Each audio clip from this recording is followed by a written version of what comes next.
Hello, ladies and gentlemen. Welcome once again to Truth Report Live. We come to you live every Tuesday at 12 p.m. to 1 p.m. And today's show is going to be very interesting. I do promise you that. You can see my guest at the moment is Kuhle Maseko. Hello, Kuhle. How are you? I'm good, and yourself, Joe. All well. It's a bit of a sunny day here in Pretoria. Let's enjoy the last bit of summer. Yeah, agreed. It's also quite hot here in Cape Town. Yeah, so ladies and gentlemen, we will be I joined do by wish to be another down there. guest. I do Really? wish to be down there with you in Cape Town. The service delivery here is cuck. Power outages, it's not a joke, quite honestly. The president, made a couple of promises on electricity and all that stuff. I can tell you there were power outages. I was at a substation yesterday out of interest, a brand new substation, cost R250 million. It has only operated for 1 month, but it has already had 2 trips. Welcome to ANC land. I mean, that just personifies the ANC. But anyway, we will be joined later on by Ian Cameron, ladies and gentlemen. Will be joining us in a few moments. He's just getting ready and getting himself in the office. But we're going to have an interesting discussion with Ian Cameron later on in the show. So please stick around for that. For those of you that are tuning in, thank you so much for tuning in. Remember, if you want us to address your question, we do try and get to the questions as much as we can, but sometimes we miss them. Apologies for that. But if you really want to stand out in the live chat, do give a super chat, and we then have to address it because you've given a super chat. So thank you so much for the support. Kuhle, speaking about Sona and empty promises, we let's touch a bit on what the president at his speech kind of spoke about. I've got a few kind of pointers here. You know, he spoke about economic recovery underway. Um, he says that there's low inflation, improved investor confidence, and a modest GDP growth while unemployment remains high. 1 trillion rand infrastructure drive. That's what he's also proposing. Now, he announced this Mhm. over 1 trillion rand public infrastructure investments over 3 years, targeting energy, logistics, and water. He also says it's the end of load shedding. He stated that load shedding has been suspended following improved ESCOM generation capacity and maintenance performance. I have a few things to say about that, but crime and army deployments confirmed that SANDF deployment in crime hotspots and intensified operations against gangs and illegal mining. He says Mm. that the water crisis, or he announced the water crisis funding, allocated approximately 156 billion rand over 3 years for water infrastructure upgrades and maintenance. He also announced a digitization of IDs, driver's license, and matric certificates, and online police reporting via My Mazanzi. And he also said that he is committed to stricter intervention in failing municipalities, including accountability and possible criminal consequences. So, in a nutshell, that's what he spoke about at Sona. But I really want to get your take. Do you think any of this stuff is going to come to fruition? Do you think it's going to go anywhere? What's your take? Well, you see, Joe, the issue is ever since Ramaphosa's reign, and we can at least take it to the COVID years, Ramaphosa's Sona has not really been a vision board, but it has been more about managing a crisis. The president is in disarray. He has had a shit time in the office. Let's be quite frank. He hasn't achieved anything on his so-called vision board. I can't even think of 2 things that I can say that he has achieved. I mean, what, he's gonna tell us that we survived COVID? Well, cheers, the rest of the world did. But Ramaphosa's the one president that uses COVID as an excuse for poor performance. I'm gonna be honest. If you go and ask him right now, why is the country failing? One of his top 3 answers in there is going to be coronavirus. But be that as it may, it's fine. The bottom line is, we were promised universities in the 2018 State of the Nation in the city of Ekurhuleni, and were promised 2 universities, 2, not 1, 2. I just remember Ekurhuleni for some odd reason. And this promised university, because I'd like to date back and come to the current point quickly. This university was said to be a science and technology university. Last year, I read an article that now says it's no longer a science and technology university that's in the minds of those that are planning this thing. It's now a policing academy. And it's a policing academy in Ekurhuleni, where Julius Mkhwanazi comes from. You can't make some of the stuff up. I'm so sorry. You just can't. You are making, you went from creating this wannabe university, this fake facade, this imaginary thing. We all can dream, but it's fine. Now, after realizing that it's impossible, that we can't make this university or build this university, you then decide, no, it's fine, let's create a policing academy in place of the university. And a policing academy in the country's most corrupt policing force, being Ekurhuleni. Tell me, what are you going to be training the young men and women of Ekurhuleni in that area? Will the vice chancellor be Julius Mkhwanazi, training them in the art of stealing rough diamonds or precious stones, as the news says? I don't know, but it's cool. Let's move to 2019. 2019, before COVID, Ramaphosa, in his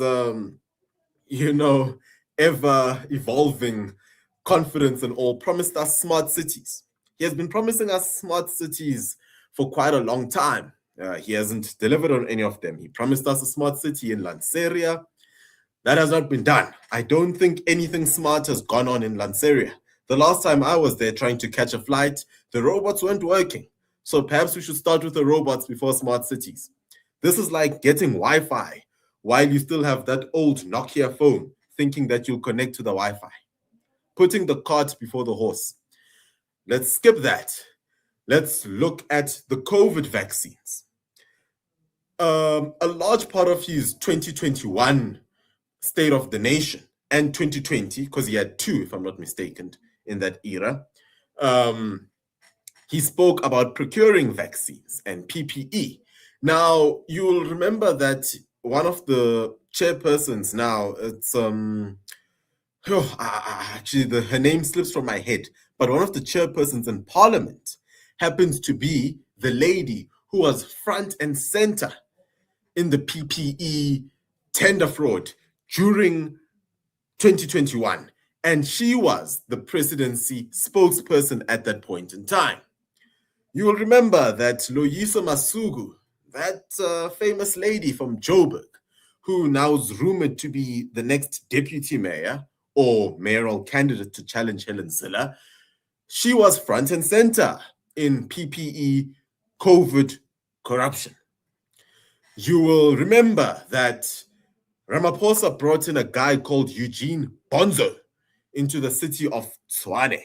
Eugene Bonzo is now currently the deputy mayor. He is a guy that owes the city 25 million rand plus 25 million in rates, city rates. These are the leaders brought to you by the ANC. No one else but the ANC. And Ramaphosa still has the balls to come and tell us in his State of the Nation that I am fighting corruption, that we will set up task teams. You often ask yourself, we all play games now, wondering, what's the difference between this war team, this war room, and a task team? I'm sure one is just camo and the other one is wearing suits and ties. But be that as it may, there are 60-something task teams now. 60-something task teams. We've got a task team for everything. I'm sure we've even got a task team for giving Ramaphosa a bottle of water. But now we are heading into this so-called phase, which is the elections, where Ramaphosa is congratulating himself for ending load shedding. Can we please cut the cock and bull? He has not ended load shedding. The bottom line is diesel tanks are burning. Diesel tanks are burning there in the coast. Turkish diesel is working very hard to power up your stove. He has said that the rand is improving. The rand is not improving. Let's get that straight. This is superficial growth. The rand is improving against the dollar, but it's not really improving. What's happening is the dollar is going down. That is actually what is happening. But against the euro, against the pound, it is the same story. Let us look at the actual performance of this country. Ramaphosa speaks about inflation going down. It's at its lowest in 20 years. But the bottom line is you still have living expenses sky high. You've still got the everyday South African not being able to afford a packet of Millie Meal because of Ramaphosa's economy. You've got people, I don't know, Joe. Before the State of the Nation, we had that little committee media briefing, right? The day before, just the day before State of the Nation, of Panyaza Lisufi and Dada Morero. He looked like he was a captive being held hostage against his own will, sitting there on the side, speaking about water. Now, the mayor in her infinite, not the mayor, the minister, Pemi Majodina, with those big, ridiculous hats and those floral, colorful dresses, in her infinite wisdom, told South Africans that don't worry about your water. Don't worry. We've got mining companies that are coming to invest. We are going to get water to you. They are coming to, open up mines. There's going to be water going to mines. Joe, I don't know if it's just me. I live in Pretoria, right? The closest mine to me is Cullinan Mine, which is not operating at optimal level. And I can tell you, no water is going to come to the metros. The mines are based in Session. They're based in Secunda, Ermelo, the far-flung areas that don't concern most of us. And you tell us that water is going to come because of a mine. And then you've got Panyaza Lisufi saying, I bath in a hotel. Says, listen, folks, listen, I struggle as much as you, but listen, man, I'm in a hotel. I bath in a hotel with your state funds. This is the criminal cabal that surrounds the ANC. You've even got the MEC, who said this a few weeks ago, 2 weeks ago, if I'm not mistaken, MEC of Health in Gauteng, who said people choose to sleep on the floors because they like the floor. I can't make this up.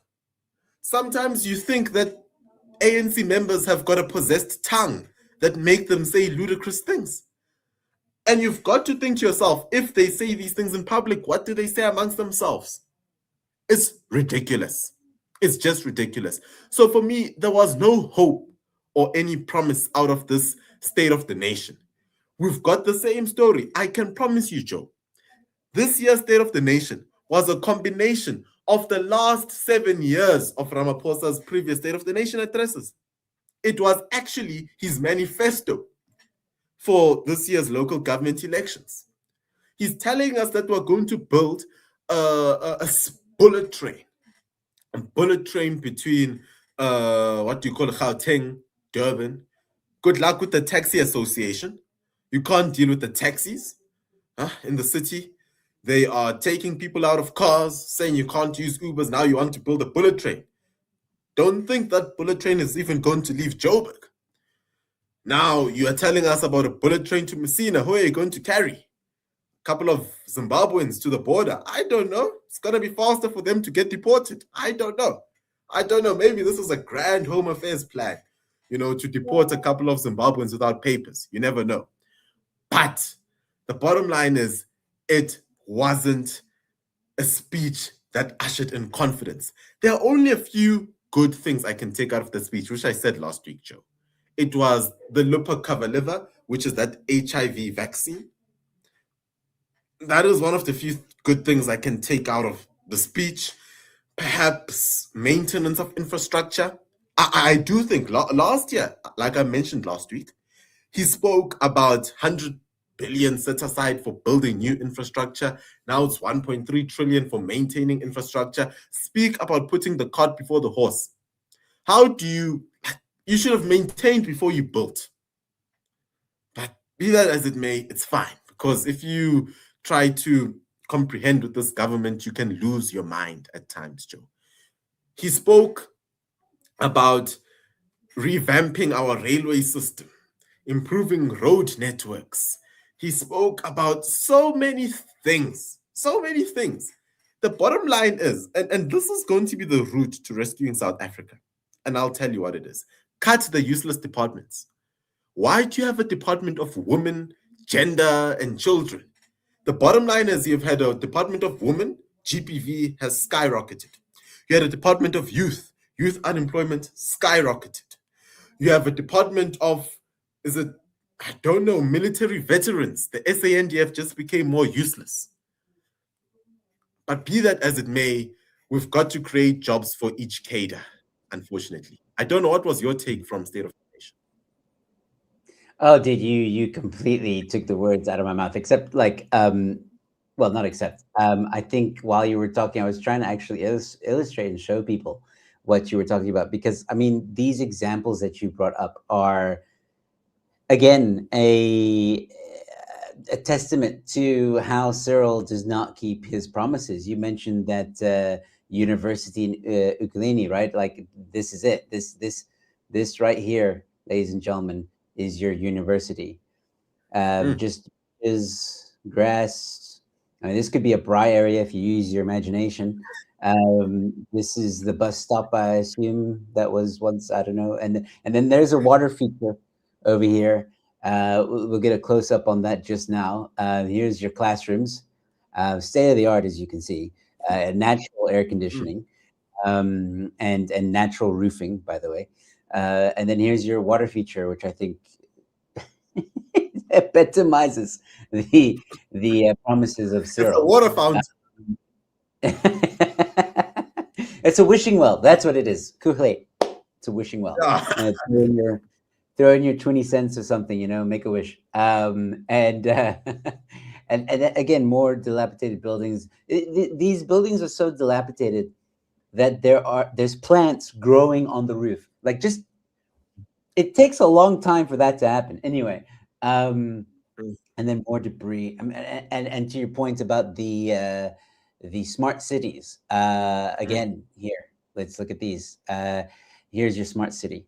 This is Wow, this is it what looks so smart. shacks and just random stuff, as well as emptiness. A wall. At least they got the wall there. They've also got more open fields, Yeah. grass, and They got the wall before Cape Town. trees. Yeah, there next to Lanseria Airport, there's nothing where it's supposed to be. Absolutely nothing.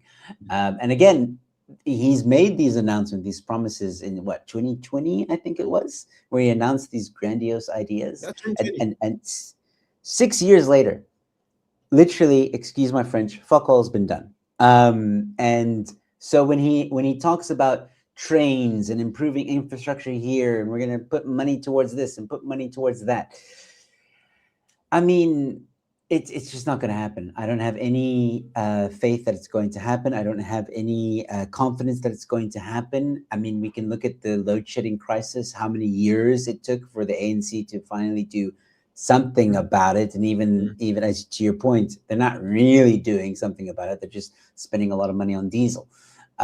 So, Look, I mean, just to anybody mention a who point. thinks that, Just to mention a point.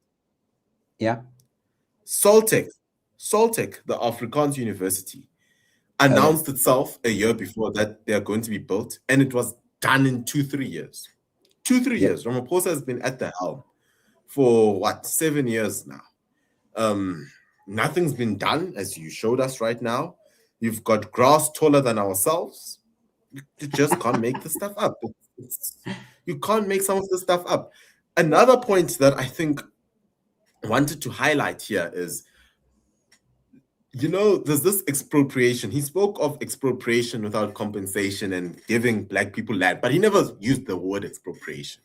He wants to be so right about the wording. He spoke about land reform. Now, for Mm. me, when he speaks about this land reform, let's take a look at some previous examples of land reform and land redistribution that has happened in this country. There was a particular farm, which was the largest citrus farm in South Africa, somewhere in the northwest.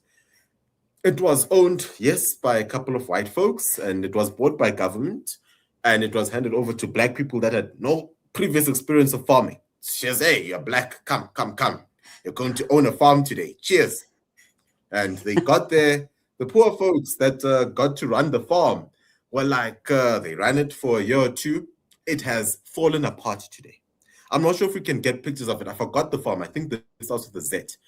It has fallen apart. Buildings have fallen apart. It actually no longer produces citrus. It was one of the largest citrus providers.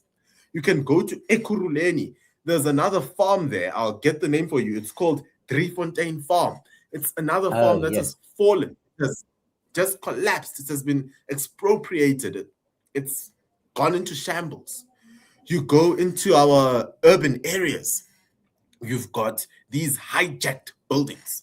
I don't know if you guys have hijacked buildings in Cape Town, but we surely do have quite a lot of them. And at least these hijacked buildings keep the homeless out of the rain for quite a while. But it's a very dangerous place to be.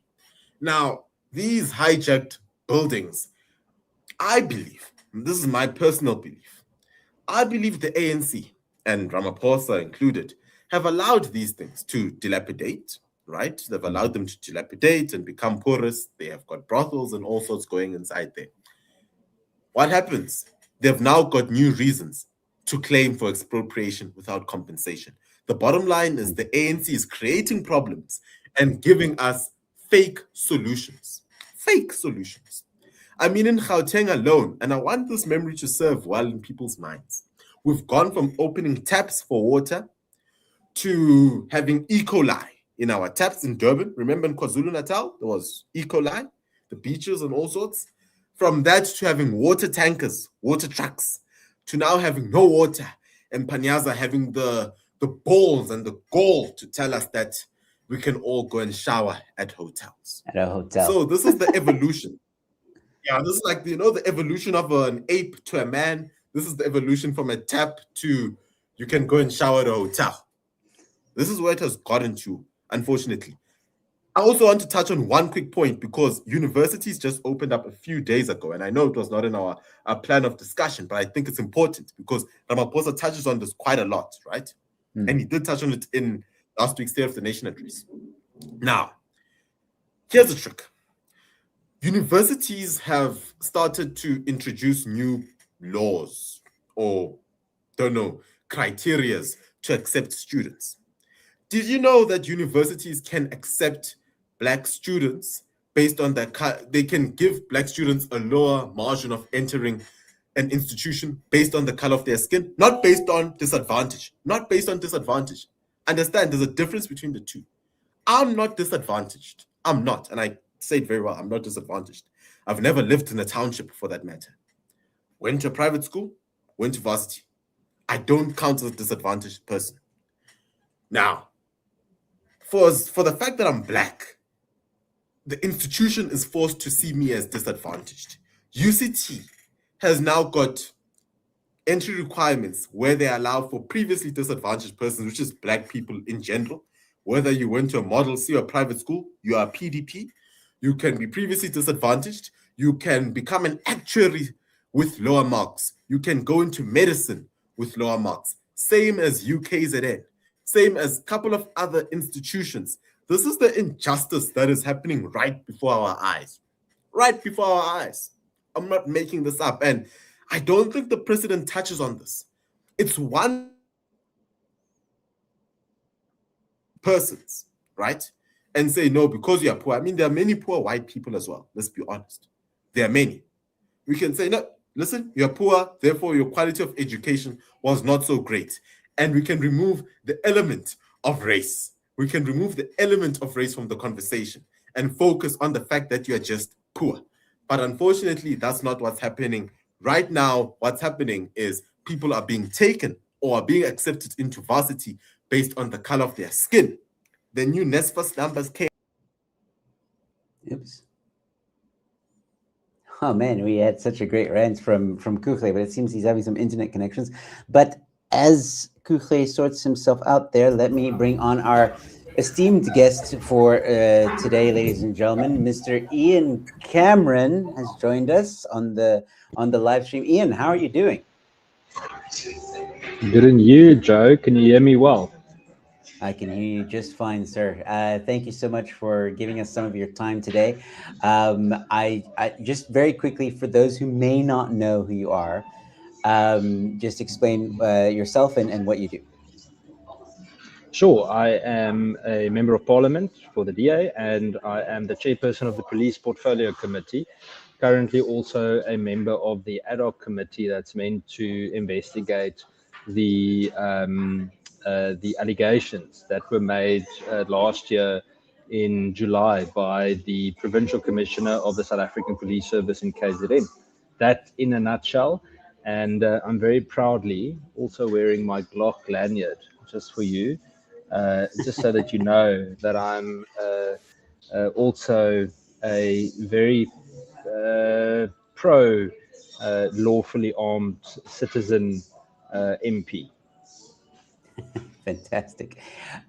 We might touch on that topic a little bit later. But one thing that I definitely want to chat to you about, we've been chatting about the Sona, what the president promised. He promised a lot of things. Kuchli and I were just going through some of the topics that he covered. But there's one topic that I really want to chat about with you, which is the whole idea that he's going to bring, or Cyril said that he wants to deploy the army to the Cape Flats to curtail gangsterism. Now, you put out a very interesting post just the other day when this was announced. I'm going to show it on the screen now. I'm not going to go through the whole post. So I just want to show people that you had a bit to say, and the synopsis, and you can correct me if I'm wrong, but basically, the army is just a short-term solution. It's not a long-term solution. Can you go into more detail about that? Explain why having the army being deployed in the Cape Flats is actually not a good idea. Yeah, so I think in the long run, it's not a good idea. It's not a sustainable idea. It's very important to also give context. So I'm going to start with, yesterday I visited an area in Mitchell's Plain called Beacon Valley. Beacon Valley, as many would know, has been a red zone for quite some time, and it is a very problematic area with regards to gang violence. The problem with the South African National Defence Force being mobilized is not so much the idea of stabilization. I get that. Yesterday, for example, Joe, I spoke with some of the community members, and I sat with an elderly lady who's been living in Beacon Valley for a large part, actually most of her life. And I asked her, "How do you feel about the army coming?" She said, I know it's not sustainable. And I know that once the army leaves, often the gang violence flames up again. She says, but when the army is here, I'm able to sleep. I can just have a few nights without shots going off. I don't have to worry as much about my grandchildren or children being affected directly by gang violence. So we get that. You get that. I get that. We understand. The problem is that, first of all, the army is not trained to do police work. They cannot do an investigation. They can't put together a racketeering docket for us to take for prosecution. Um, they can't fulfill the investigative duties that the South African Police Service or the DPCI must do. And at the end of the day, Joe, intelligence-led policing is the foundation of this. So we can call in the army all we like. That's not going to put gang bosses behind bars. It's not going to be enough of a financial disruption or asset disruption for gang bosses that we would rather want to see during a time like this. Okay, but so you're saying that the military, in terms of a short-term solution, kind of works because again, it offers a bit of safety. But I mean, long-term, what other solutions do you have? What would be a long-term solution to gang violence? Could you tell us a little bit more about that? Yes, I'll get to that. Maybe I should also add that uh, it's like this is kind of like a solution to give it to make it more practical. It's the kind of it's almost like putting a plaster on a wound that needs surgery. It doesn't solve the actual root cause of the problem. For us to really dive deep, what we should have heard from the president the other night is that he has told SARS to have a task team to see what they can do to zoom in on specific gang bosses and to disrupt their financial flows and income.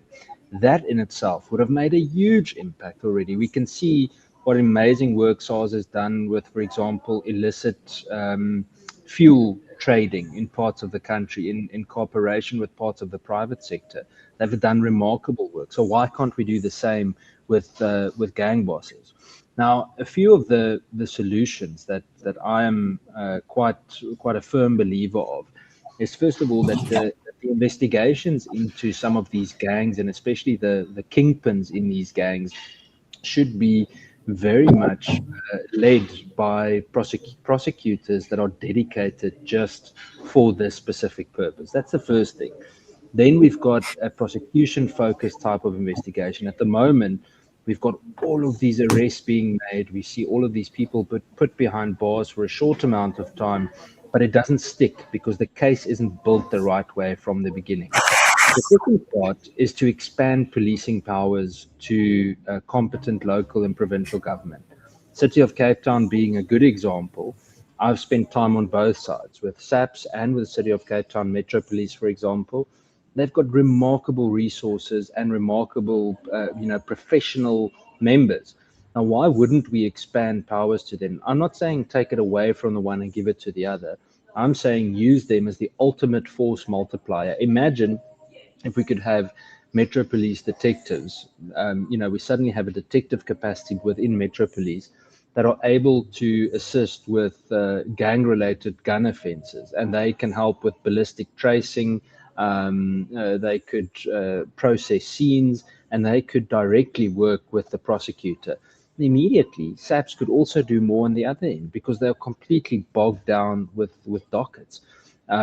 So, in my opinion, that's critical. But then there's one other very important part, and that is to ensure. And the president mentioned this, but the problem is he's mentioned it many times before, is to ensure that the top echelon of SAPS, Metro Police, any law enforcement authority that works in the space is actually clean and is kept clean. Now, my colleague Nicholas Gottsal last week visited the Athlone police station, and you're going to laugh when you hear this, but um, last year in about November, December, we asked the parliamentary question to determine whether a specific member was dismissed or not after having been caught dealing in drugs. And upon following it up last week, Nicholas did a visit to the station, and here he found the exact same member who the police minister, the current police minister, acting police minister, as well as the provincial commissioner in the Western Cape, told us had been dismissed. Here we found that person back in the station in uniform, working in the charge office. And the response was simply that, yes, he was dismissed, but the provincial commissioner overturned the dismissal.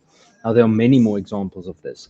We have lists, scores of these members, where every time they get dismissed and the dismissal is done properly, it's done the right way, it gets overturned by a provincial commissioner and they're sent just to a different unit or a different station. Those are the types of inadequacies that we need to remove.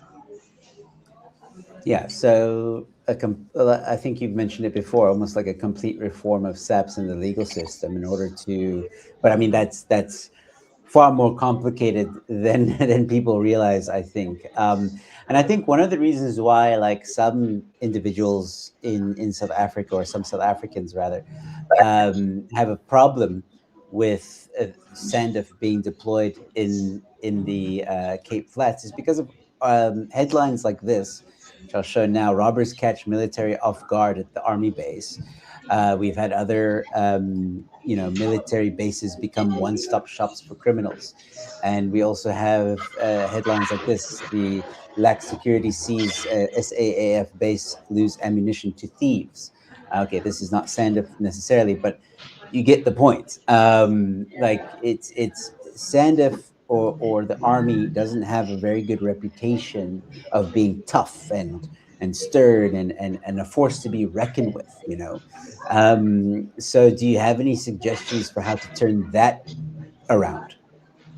Look, I think there are many examples of it. If we go specifically in the SANDF and we look at any special forces regiment, we actually still have incredible operators there. They don't always have the resources or the leadership that they need, but we still have some soldiers that are absolutely remarkable in their job, that are young, they're very competent, and they are able to operate. It's similar to the police. You know, we've got parts of the police where I struggle to see how someone can be sufficient, you know, to be able to do the job. But if we look at special task force and then ground level members, I mean, and they're not all angels, but if we look at the majority of, for example, Cape Town Flying Squad, probably one of the best flying squads in South Africa, despite their challenges regarding resources. If you speak to these members, I'm telling you, you would be left astounded by the knowledge and the competence amongst them. So they're not all bad. The problem is you go to some of the stations and then you see, you know, you realize that you've got a station commander that's not only incompetent, but almost illiterate. You know, you've got someone there that has no idea what they're doing at all. And then you start running into to deeper problems. Joe, all of these things, I mean, I can keep you busy. The three of us, Kukle, sorry for not greeting you earlier. You jumped off, but the three of us would need to go for group counseling if I just told you all the bad stories. And maybe we should do that. Maybe we should go for some kumbaya session and do group counseling. But what I can tell you guys is that the biggest issue in all of this is the leadership crisis. That's the issue. I'm telling you now, if within the next year we are able to do a skills and an integrity audit of the top 30 people in the South African Police Service, and we clear that part out, the rest will siphon through. And yes, it will take time. It's not an overnight fix. But if we can fix the integrity at the top, then it will siphon through to the bottom. There's no other way. If we don't do that, I don't see it changing. In terms of the soldiers that will be deployed to the Cape Flats, usually they are good enough to do what they need to do. Remember, they are simply there in support of the South African Police Service. If you go look at some of the station commanders at the moment in Cape Flat stations, some of the ones that I know in parts of those areas, I'm not going to say the names because I don't want to leave them exposed, but they are good people and they welcome it because they need the additional support. They are very frustrated with the politics being played that, for example, City of Cape Town doesn't get more policing powers, etc., because they appreciate any assistance that they can get. So I think, in this case, in terms of short-term sustainability, it's the more the merrier. Long-term, we need to make sure that policing powers are expanded on a local and a provincial level, and then we need to clear up the leadership structure of the South African Police Service, because that in itself is truly problematic at the moment. Just maybe I should add, Joe, as a last comment on that. Today I have to do a speech in Parliament. That's why I wasn't able to join earlier. I was just we were still busy with some of the comments and planning, and it's in reply to what the President said at the State of the Nation last week. Now, there are three prominent things that I zoom in on. The first one is obviously the deployment of the SANDF. I've shared my thoughts with you on that. The second is the expansion of policing powers. But the third one is almost fundamental. I feel it's a foundation of any constitutional democracy that we need for survival in the future, especially in a country riddled with crime. And that is the question for why they would want to change the Firearm Control Act. Why do they want to disarm civilians? And I think that is, for me, I take it very personally, but that is going to be one of our biggest fights in the coming years, possibly even this year, is that the only time that a state wants to disarm its citizens is when it either is already planning tyranny, or secondly, it wants to push an agenda that will be so draconian that they fear resistance from lawfully armed citizens. And we need to make it very clear on every platform that we can that the day that they start disarming law-abiding citizens, we can kiss a democracy goodbye. So it's critical for me with all of this going on, whether it's with the SANDF supporting, whether it's fixing SAPS, etc. The day that you and I can't lawfully defend ourselves anymore, we've got far bigger problems than what we currently do. Yeah, I would definitely agree with that. And I'm glad you bring this up with the firearm amendment bill that's currently being pushed through. I've been talking about it on my personal channel a lot. We've been talking about it on Truth Report a lot. Kukli, I'm going to let you comment in just a moment. I just want to ask Ian one more question, because this topic about the Firearm Amendment Act, very important. Let's paint a picture. I think a lot of South Africans are shielded. They've got blinders on. We were talking about the Cape Flats. There's so many deaths in the Cape Flats. You yourself on your X account will report almost daily, every weekend, how many deaths there were over the weekend, for example, children, women. This is not just gangs fighting each other and killing each other. This is gang or civilians, innocent civilians, being caught in the crossfire of these fights. Cape Flats or some areas in Cape Town are one of the most dense areas for murders and killing. So speak to us a bit about the stats and how having our own right to defend ourselves is so important, especially in a gang-ridden area like the Western Cape or the Cape Flats. So I'm just making a note of some of the stats that I want to run through with you, but I think what we don't always realize, and I might not be too popular for saying what I'm going to say now, is that I'm not here to defend gangsters shooting each other. If they want to kill each other, by all means, do your thing. Do that. My problem is the innocent people that are caught in the crossfire. That's the issue. I don't want children to be exposed to this constantly. It's like when people start telling me the poor Zamazamas, this and that. They know exactly what they're doing when they go into those shafts. I don't have sympathy with them if things go wrong down there. They went in there knowing that they are committing an offense. Why do they continue doing it? Now I have to spend tax money on trying to save them for being ruthless criminals in the first place. It's like when they want to send the police down into mine shafts. It's the same thing. So now police have to start patrolling spaza shops. They have to start patrolling schools. They have to start patrolling mine shafts. But at the same time, we want them to react when we have a housebreaking in progress. It's just simply not fair. So if we look at the gang violence issue and we look at the numbers, on a conservative number, we often count over 80, 90 shooting incidents over a 48-hour period of a weekend. And that's usually when it really flares up. In a month's time, murder numbers in, for example, the metro part of Cape Town, specifically that falls under the Cape Flats, you can easily have over 30 or 40 murders. I'm busy checking the exact number for you now, and then I can tell you exactly. But it is sky high. And the majority of the people that form part of those murder statistics are fellow gang members. And so I might sound cold. My heart doesn't break for them. I just don't want the innocent people constantly being caught in the crossfire. No, that makes absolute sense. I think I have some of the stats. I can quickly pop them up. I did make a bit of notes just so people understand the complete picture of what the situation is in the Cape Flats. So, for example, the children. Some reports show dozens of children killed in short periods. Kids often die as bystanders in the gang shootings. Then there's the majority of victims are male, but women frequently killed in crossfire or targeted shootings.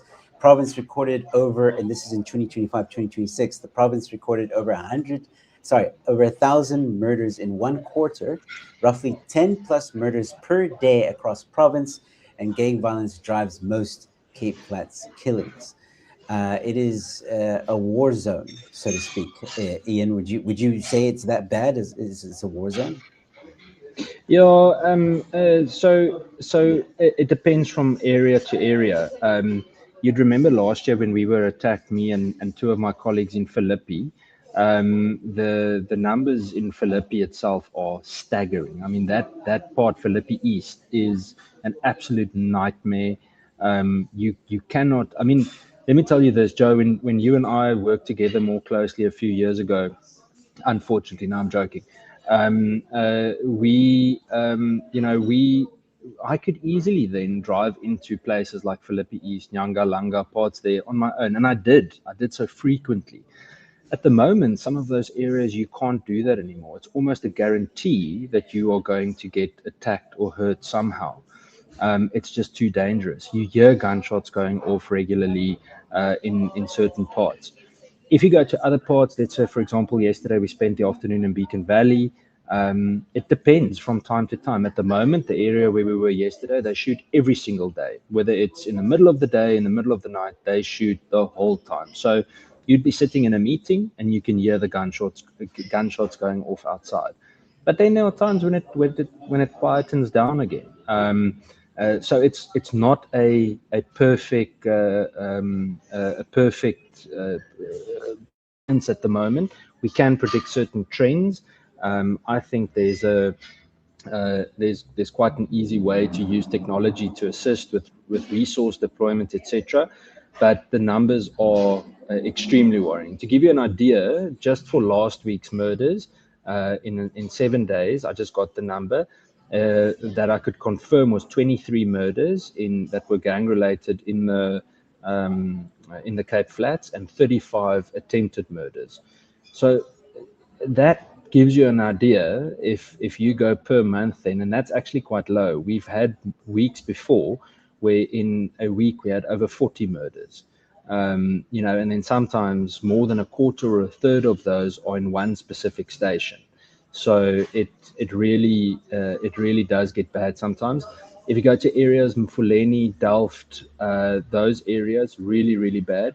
And the last thing, sorry, I'm babbling on, but just to give constant context, a place that I feel a lot of people forget about at the moment, and I'm quite bleak about the president not mentioning it, is the parts of Nelson Mandela Bay where gang violence has really spread absolute havoc between some of those or amongst those communities, and it's just like they forgot it. There's just nothing. There's nothing from the Premier in the Eastern Cape. Up until recently, in terms of the municipality, also little or nothing. Metro Police aren't resourced properly there. I visited a few weeks ago. I visited Flying Squad there, and they had one single cab bucky for just over 50 police members to use. So I mean, and that's meant to be Flying Squad, and so the list goes on. So the numbers don't look good. Yeah, that's it. It really, when you start realizing what is or how bad it is in South Africa, because I mean, gangsterism is across South Africa, but it's just really bad in the Western Cape. It really breaks your heart, and especially to hear so many women and children being caught in the crossfires. I just want to go quickly to this one super chat that came in. As we said, we always address the super chats. Thank you, Peter Swanga, for the 35 Rand super chat. Shout out to Ian Cameron. Shout out to Ian Cameron's tan.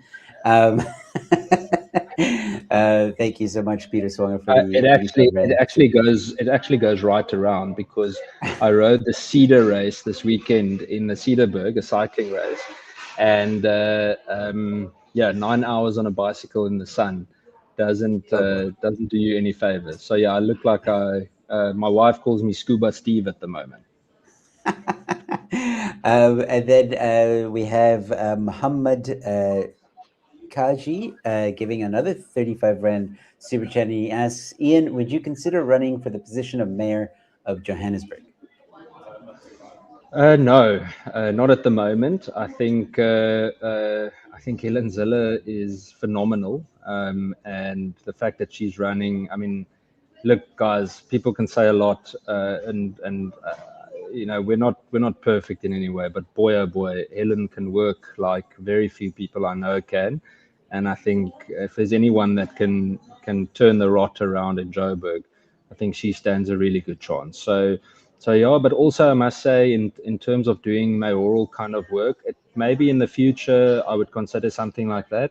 But my focus really is policing. So you would have noticed before, I don't get involved in much of the other political squabbles and fights, and even internally, my focus remains the police. That's why I joined. That's why I got involved, and that's where my focus will continue to be. Yeah. Shante Lu says, I think Ian should join Ronaldo at the Freedom Front Plus. He doesn't sound like the other DA people, much more based. I'm sorry. I just wanted to throw that out there. I'm not saying anything. I'm not implying anything. She said it, but yeah. Yeah, so Let's. Oh, sorry. Go ahead, no, Ian. no, I'll comment. I've received a lot of messages along that line. Again, it goes back to my previous answer. My focus is to work with the policing matters, and I've got an incredible team in the party, but also at Parliament. If I put my parliamentary hat on, that really we work really well together, regardless of party politics, and yeah, we all share the same kind of view on things, and so on, and this is where my role is at the moment. Fantastic. Sorry, gents, we are running out of time. So I just quickly, I want to give you a chance to comment on the army. We're talking right now. You heard what Ian had to say. I know you're based in Pretoria, but Right. do you have any thoughts about Right. the army coming to the Cape Flats? Do you think they're going to be successful? Ian says that they will help stabilize, they'll help calm things Joe, down. can you still hear me? Yeah, I can hear you. Can you hear me? Quickly, can you hear me? Right. Yeah, I can hear you. I can hear you. Good. Okay. All right. I think there's a bit of a delay, but yeah, your thoughts very quickly in a few short sentences. I Your can hear thoughts you. on the army.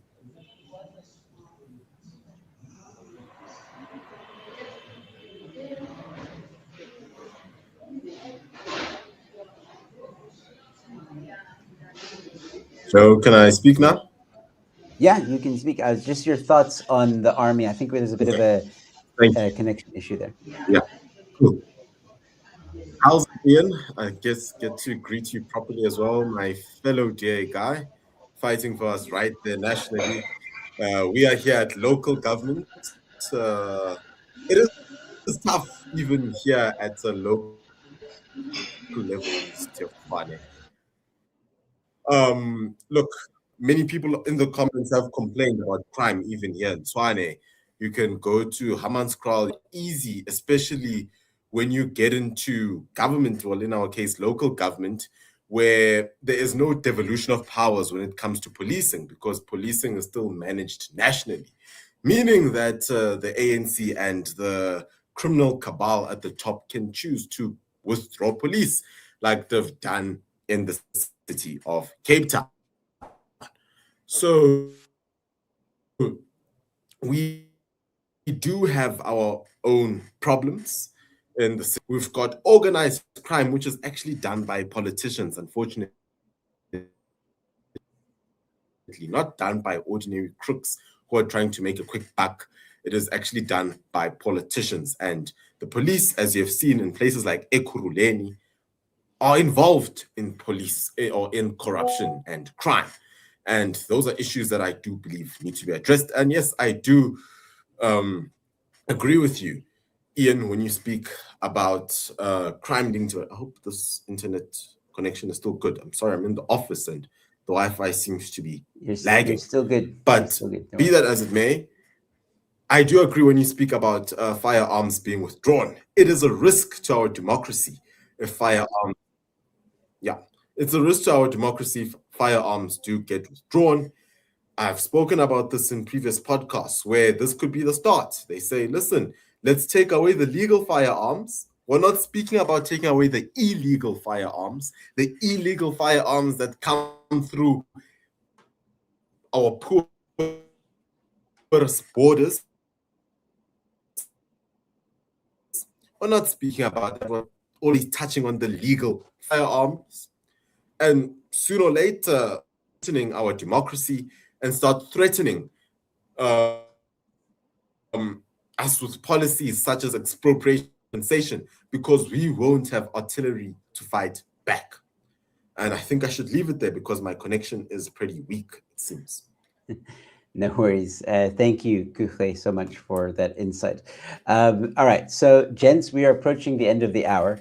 So I just want to take a moment to thank you gentlemen so much for joining me on this live stream. Ian, once again, thank you so much for making a little bit of time in your very busy schedule to join us on this live stream. Just a quick question, and I don't mean to put you on the spot, but would you do an in-person interview with the Truth Report? I mean, I know you're busy, but if we could arrange it, would you do it? Yeah, as long as you don't, as long as you're not the guy doing the interview, I'd gladly do it. Okay. No, that's fine. We'll get someone tougher. Don't worry. No, I'm kidding. I'd love to, Joe, and anytime. You guys just let me know. I'm really not that busy. Everyone always says I'm so busy. I'm not actually that busy. I'm just really bad at keeping up with WhatsApp. And I've actually forced myself to switch my phone off more. So anytime we can certainly arrange something. I'd love to. Fantastic. All right, cool. I'll reach out to you and we'll arrange. And then final, I saw a question here. I don't know if I can find it. I thought it was yeah. Here we go. This one sounds interesting. Just very quickly, question for Ian: what is the civilian to army ratio? How many army members per civilian currently do we have? It's a very good question. In terms of the police, I don't know the exact ratio, but we've got about 170,000 more or less people in the South African Police Service. I'm not sure exactly what it is in terms of the SANDF. We'd have to check. That's a deeper issue. I think at the moment the SANDF has just over 70,000 members that are actually active. So yeah, it is not. It sounds really ugly when I'm going to say this, but it is a force to be reckoned with, because it just seems that they are totally outnumbered by the rest. It's between 70 and 80,000. We have a problem. Yeah, no, definitely. All right, Ian. Well, that's pretty much it. The end of the stream. Ian, do you want to just quickly tell? We do this thing at the end of the show where I give a chance for the guests to basically say where people can find them, follow them, all that stuff, what they got going on. So you can take the opportunity to do that now. No, sure. There's not much to say. If people want to follow some of my work, they can follow me on X at IanCameron23. They can go check out Instagram as well, and obviously Facebook too. And yeah, keep you posted there. Thanks, Joe. Thanks, Kukle. All right. Cheers, ladies and gentlemen. Thank you guys so much for joining us. Thank you for all the super chats, and don't forget to share the stream. If you're watching after the fact, don't forget to like the stream. And yeah, we'll be back every Tuesday at lunchtime, 12 to 1. We do a live stream here on Truth Report, where we have interesting guests, interesting panelists talking about the week that was and the week that will be in South Africa. Thank you all so much for joining. My name is Joe Minio. Cheers and enjoy the rest of your Tuesday.